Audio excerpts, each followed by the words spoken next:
우리는 공부를 할 때 여러 가지 판단을 해야 합니다. 뭘 공부할지, 얼마나 공부할지, 그리고 어떻게 공부할지도 판단을 해야 합니다. 그런데 대부분의 사람들이 이런 판단에서 별로 정확하지가 않습니다. 그래서 굉장히 비효율적인 방법으로 공부하게 되는데요. 이번 영상에서는 공부를 얼마나 하면 되는지 정확히 판단하는 과학적인 방법과 이를 이용해서 공부의 효율을 높이는 방법에 대해 알아보도록 하겠습니다.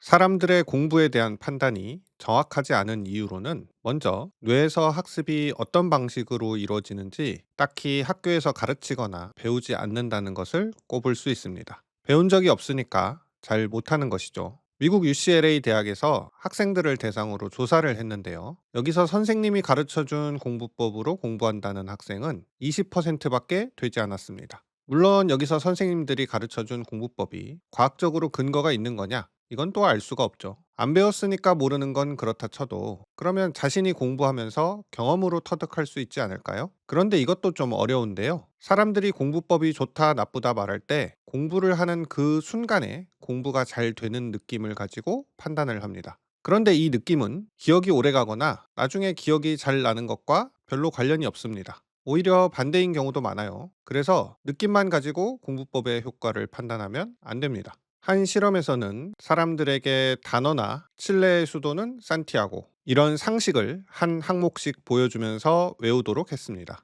이때 사람마다 다른 지시를 내렸는데요. 어떤 사람들에게는 가능한 빨리 기억해라 이렇게 했고요. 어떤 사람들에게는 가능한 정확히 기억해라 이렇게 지시했습니다. 이런 지시에 따라서 사람들이 공부한 시간은 크게 달라졌는데요. 단어 외우기 같은 경우에는 정확히 기억하라고 하면 사람들은 3배 이상의 시간을 들였고요. 상식 같은 경우에는 7배나 더 많은 시간을 들여서 외웠습니다. 그러면 이렇게 시간을 들인 것이 효과가 있었을까요? 시험 점수로 보면 단어의 경우에는 빠르게 기억하려고 한 사람들은 100점 만점에 49점이었고요. 정확하게 기억하려고 한 사람들은 57점이었습니다. 시간을 3배나 더 쓴 것 치고는 별로 차이가 많이 나지 않죠? 상식의 경우에도 각각 75점과 83점이었는데요. 역시 시간 차이가 7배나 나는 것을 생각해보면 점수 차이가 많이 나지 않았습니다. 왜 시간을 이렇게 많이 써도 점수가 별로 오르지 않을까요? 먼저 이 실험에는 한 가지 함정이 있었는데요. 한 번에 하나의 항목만 볼 수 있고 그 항목을 넘기고 나면 다시는 볼 수가 없었습니다.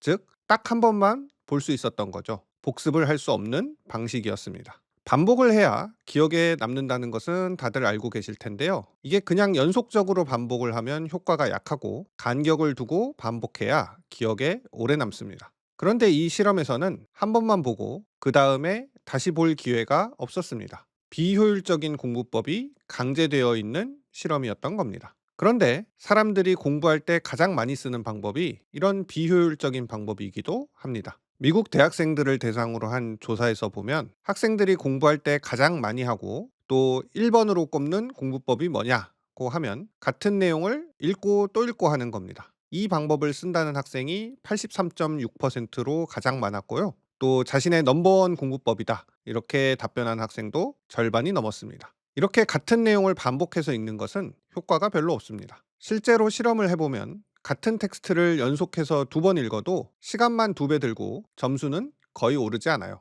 별 효과가 없다는 뜻이죠. 그러니까 대부분의 학생들이 공부하는 방법이 시간만 많이 걸리고 점수는 안 오르는 방법인 겁니다. 그러면 사람들이 왜 이렇게 공부를 하느냐? 다른 논문에 나오는 그래프를 하나 보여드리면 여기서 점선 2개는 서로 다른 방식으로 공부가 되는 느낌을 측정한 거고요. 실선은 실제 효과, 그러니까 실제로 성적이 얼마나 오르는지를 잰 건데요. 반복해서 학습하면 느낌은 점점 좋아지는데 실제 성적 향상폭은 줄어들죠. 같은 내용을 연속해서 다시 보면 방금 본 내용이니까 별로 집중 안 해도 뭔가 술술 읽히고 다 아는 것 같은 느낌이 드는 것이죠.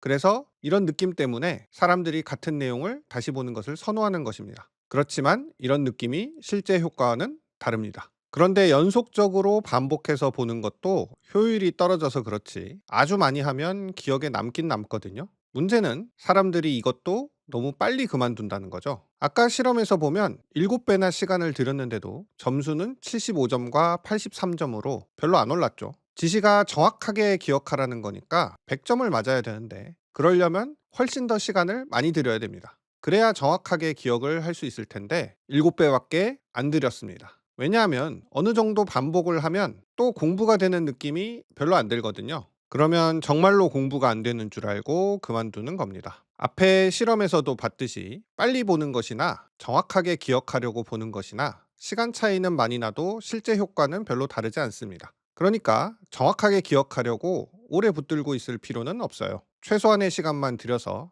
빨리 보면 됩니다. 이렇게 하면은 시간을 많이 절약할 수 있습니다. 하지만 정확도가 떨어지죠. 그럼 어떻게 하느냐? 빨리 봐서 아낀 시간으로 다시 복습을 하면 됩니다. 그걸 간격을 좀 띄워서 하는 거죠. 이 뜨는 간격 사이에는 다른 걸 공부하면 됩니다. 그러면 훨씬 더 시간을 효율적으로 쓸 수 있습니다. 한 과목을 공부할 때도 이렇게 할 수 있습니다. 많이 쓰는 방법 중에 하나는 플래시 카드라고 해서 앞에는 문제, 뒤에는 답 이렇게 써가지고요. 카드를 여러 장 만들어 놓고 섞어서 한 장씩 넘겨가면서 문제 보고 뒤집어서 답 맞추고 이렇게 외우는 방법입니다. 이걸 처음부터 끝까지 하면 다시 처음부터 반복하는 거죠. 이렇게 하면 좋은 게 일단 같은 카드를 간격을 두고 복습하게 되고요. 그 다음에 그냥 수동적으로 다시 보는 것보다 테스트를 해서 기억에서 떠올리는 연습을 하는 것이 좋은데 플래시 카드를 이용하면 자연스럽게 그렇게 하게 됩니다. 근데 사람들이 플래시 카드를 쓰면 좀 외웠다 싶은 카드는 빼고 남은 카드만 다시 봅니다.